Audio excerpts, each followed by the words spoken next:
Let's continue where we left off with intermolecular forces. This is the force we labeled number 1, and it is possessed by all molecules, all right? People back in 1930, they said electrons are moving and they could create an instantaneous dipole. If you remember, this was our terminology from an earlier chapter. So let's look at where I've drawn an arrow. This is from your text, and it says 2 helium atoms with absolutely no polarization. Then when we look at part B, notice how we've made one of those helium atoms be polarized. And when we look at part C, well, that's an induced dipole. All right, we've got our positive and our negative drawing towards each other. Well, this was finally shown in 1993, cooling down helium all the way to 0.001 Kelvin, and it was detected, okay? So by itself, dispersion forces, but the strength of the force, it tends to parallel polarizability, and in chemistry 1210, we're going to use molecular weight as a guide. So we can use molecular weight, but the other thing we also have to use is shape. And students have struggled with this. I'm using pentane in class. Pentane has 5 carbons in a row, and it is called N for normal, and that's because these can touch each other, and it gives us what I would call a high boiling point, and it's a relative. You're going to be pushing one, looking at one material next to another. Well, if you look over to the right-hand side, you see things that look more like a ball. These were very linear. Those on the right look like balls, and balls cannot touch each other quite so much. Well, the structure of isopentane really looks like this. And notice, this has what we would call a lower boiling point because those molecules cannot come as close to each other. So expect something on an exam. We say this is linear, or I will say spaghetti. That's really silly, isn't it? And this is going to be round, and I will say a meatball. So if we have meatballs, they cannot touch each other as closely, but if we have linear molecules, they can be touched closely, and they could have stronger intermolecular force. So what's on this next slide? Everything, okay? What we have in the first one are the noble gases, and look at how the molecular weights keep increasing.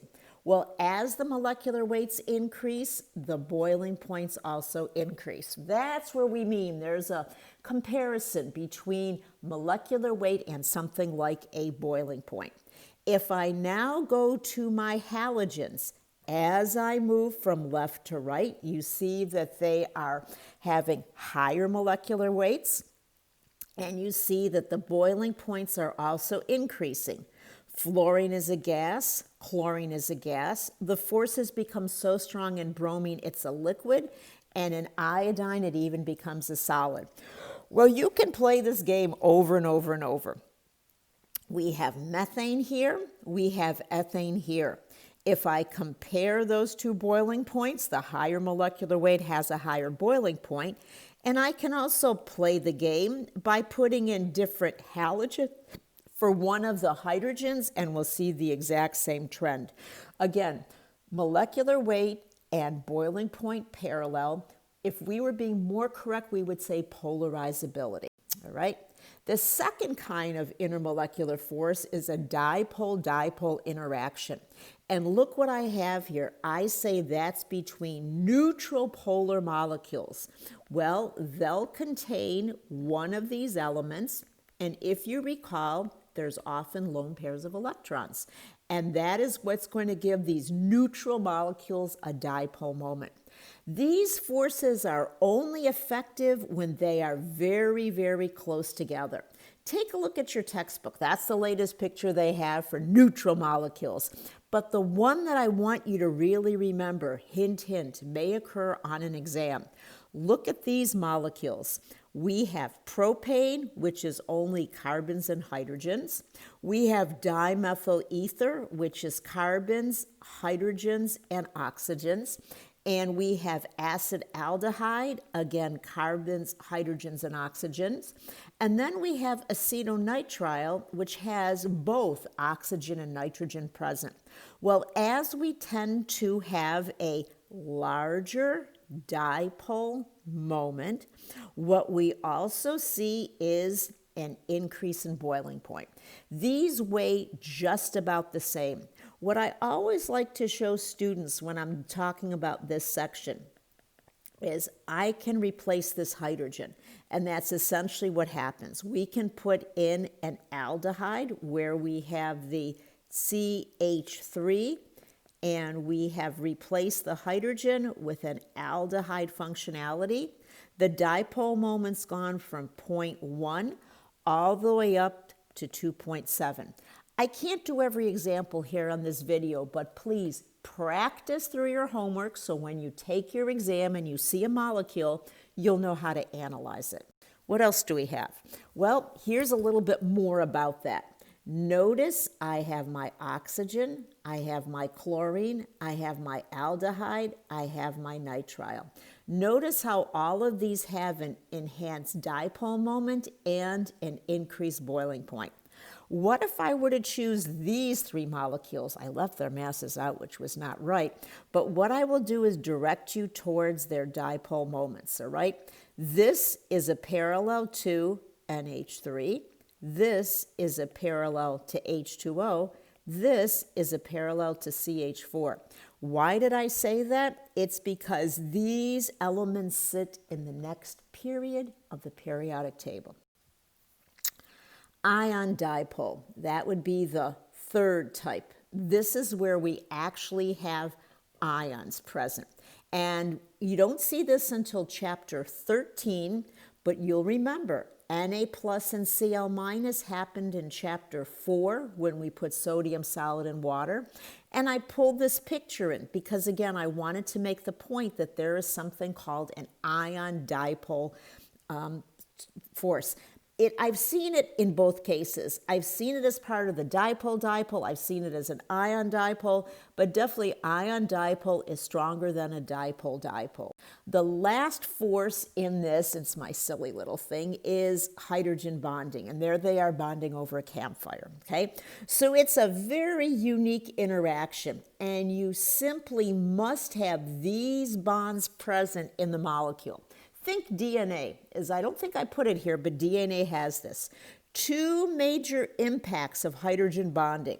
You're going to see an unusual feature of boiling point, and you're going to see an unusual feature of density. Let's look. So if I just go back, when I have water and ice, it occupies more space due to an open arrangement, and the density of ice is less than the density of water. Some real pictures, okay?